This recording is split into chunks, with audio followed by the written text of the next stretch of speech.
안녕하십니까. 저는 간편한 그룹 관리 시작 나비스의 발표를 맡은 항해 12기 A반 5조 팀장 김재우라고 합니다.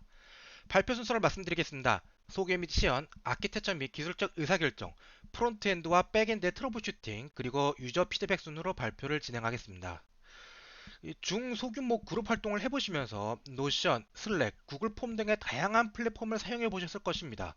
각각의 플랫폼은 강력한 기능을 가지고 있지만 기능들이 너무 동떨어져 있어 해당 기능을 이용하기 위해 한 번에 여러 창을 띄워놓고 사용해야 하는 상황이 종종 발생하셨을 것입니다.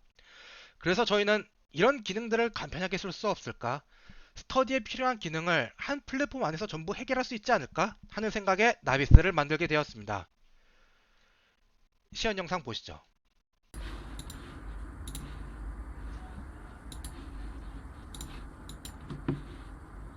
아, 맞아. 공유받은 그룹 코드로 가입을 해야지.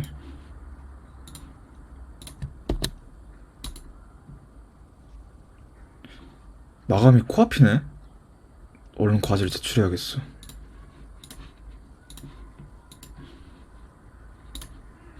자, 좋아. 마감이 코앞인데 누가 제출했나 한번 볼까? 이 사람은 이상한 파일을 올렸구나. 반려. 이 사람은 제대로 된 걸 올린 것 같아. 확정이야. 다음 주 파티에 대한 설문조사가 올라와 있네? 한번 확인 좀 해볼까? 다음 주 파티에 참석하십니까? 네. 파티에서 무엇을 드실 수 있을까요? 피자랑 치킨, 뭐, 투표 올라왔네. 과제 난이도. 이번에는 조금 어려웠으니까 중. 아니, 이게 대체 반려야?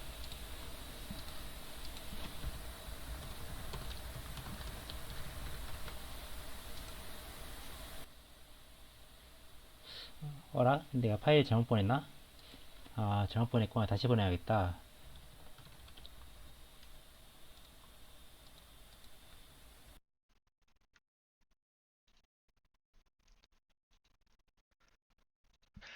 네, 다음으로 서비스 아키텍처를 설명해 드리겠습니다.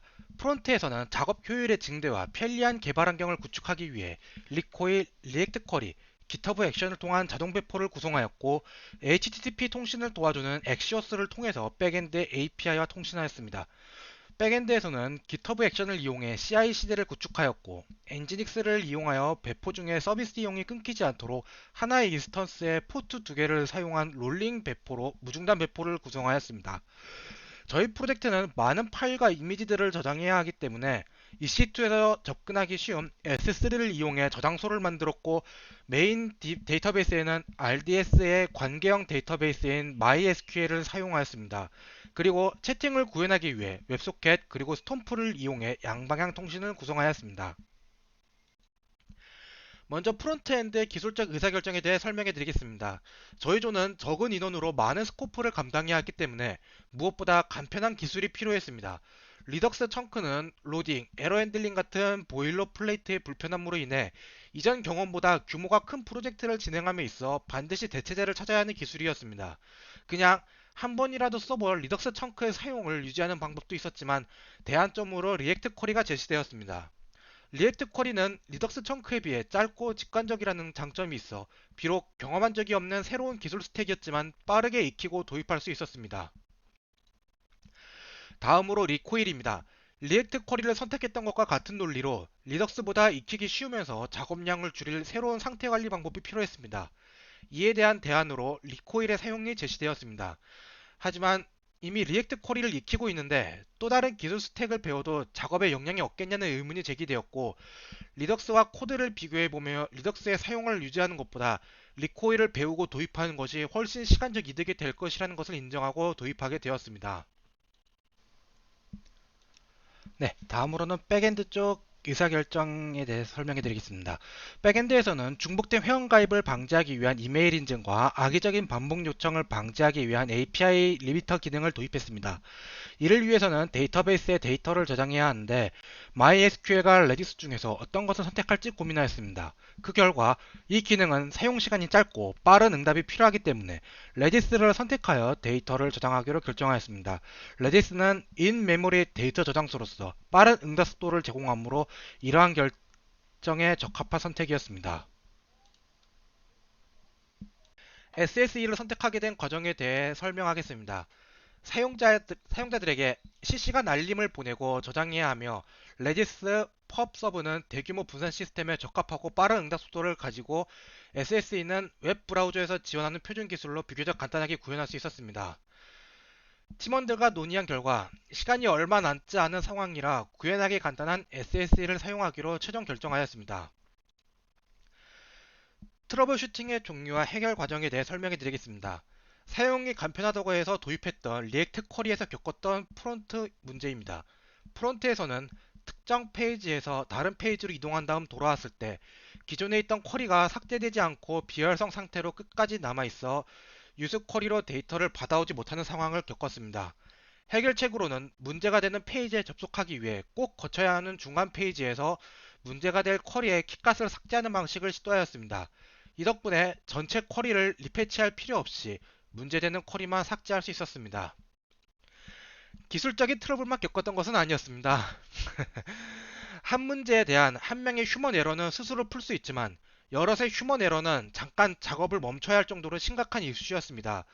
과제 제출에 정보를 보내는 데 있어 우리 프론트는 복수의 파일을 하나의 폼 데이터에 넣어서 포스트를 보냈는데 백엔드에서는 각각의 파일에 대응하는 폼 데이터를 만들어야 하는 것 아니냐며 의견 충돌을 보였습니다.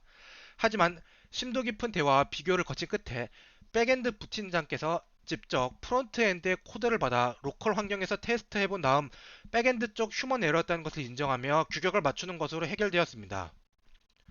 마지막으로 SSE를 사용하면서 생겼던 트러블 슈팅입니다. 토큰이 있는 상태, 즉 로그인이 된 후 해당 컴포넌트가 마운트 될 때 SSE가 정상적으로 작동되지만 컴포넌트가 언마운트 되었을 때 연결이 끊기지 않았습니다. 토큰이 만료되더라도 요청을 계속 보냄으로써 프로젝트의 성능을 눈에 띄게 떨어뜨리게 하는 이슈가 존재했습니다. 이 이슈를 유즈 이펙트 클린업을 통해 SSE를 연결하였고 컴포넌트가 언마운트 될 때 클로즈 메소드를 이용하는 식으로 이슈를 해결하였습니다. 다음으로 백엔드 쪽 트러블 슈팅입니다. SSE 알림 추가 후 테스트를 진행했는데 사용자가 로그아웃을 해도 커넥션을 반환하지 않는 커넥션 누수 현상으로 인해 서버가 멈추는 문제가 발생하였습니다. 처음에는 스케줄러를 이용하여 30초마다 강제로 SSE를 초기화시키고 재연결을 유도했습니다. 커넥션 누수 문제는 해결되었으나 히카리 풀의 기본 개수인 최대 10명의 사용자만 이용 가능한 문제가 발생하였습니다. 이후 JPA 사용 시 기본적으로 OSIV 옵션이 true이기 때문에 트랜잭션을 벗어나도 SSE의 엔티티가 영속 상태로 계속 남아있어 커넥션이 닫히지 않고 남는 문제임을 발견하였습니다. 설정을 추가하여 OSIV를 비활성화함으로써 커넥션 누수 문제가 완전히 해결되었습니다. 엔지닉스 무중단 배포를 적용시킨 후 리버스 프록시가 제대로 안 되어 서버에 접근이 불가능한 문제가 있었습니다. 엔지닉스의 에러 로그를 분석해보니 DNS 서버 설정을 안했고 이로 인해 URL을 해석하지 못한다고 나와 있었습니다. 그래서 구글의 DNS를 엔지닉스 설정에 추가를 했지만 실패하였고 다른 방법으로 AWS EC2의 프라이빗 IP에 DNS 주소값을 넣는 것으로 해결을 했습니다. 마지막으로 N+1 문제를 겪었습니다. 데이터베이스에서 그룹 목록을 불러올 때 쿼리문이 의도한 것보다 훨씬 많이 발생하는 N+1 문제가 발생했습니다. 이를 해결하기 위해 우선 엔티티의 하위 항목을 참조할 때 추가 쿼리가 발생하는 것을 확인하였고 쿼리 DSL을 통해 필요한 정보를 한 번에 모두 조회하도록 변경하는 방식으로 해결하였습니다. 마지막으로 유저 피드백과 결과물 반영에 대해 설명하고 끝마치겠습니다.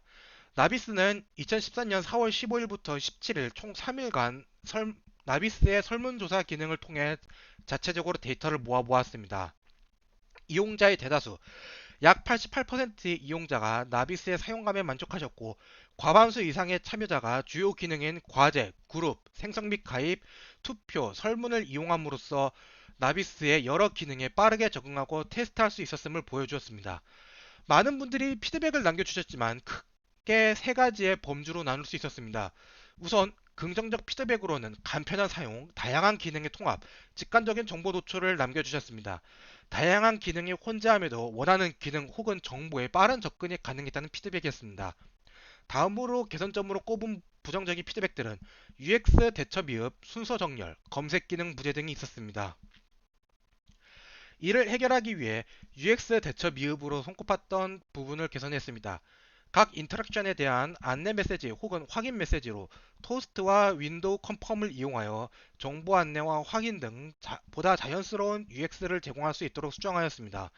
또한 회원가입 후 기본으로 제공되는 가이드 그룹마저 탈퇴한 경우 텅 빈 화면이 노출되던 기존 방식에서 피드백을 반영하여 텅 빈 화면 대신 안내 텍스트를 노출시켜 UI 구조를 마무리하여 사용자의 인터랙션을 유도하였습니다. 이상으로 나비스의 발표를 마치겠습니다. 시청해주신 여러분 감사드립니다.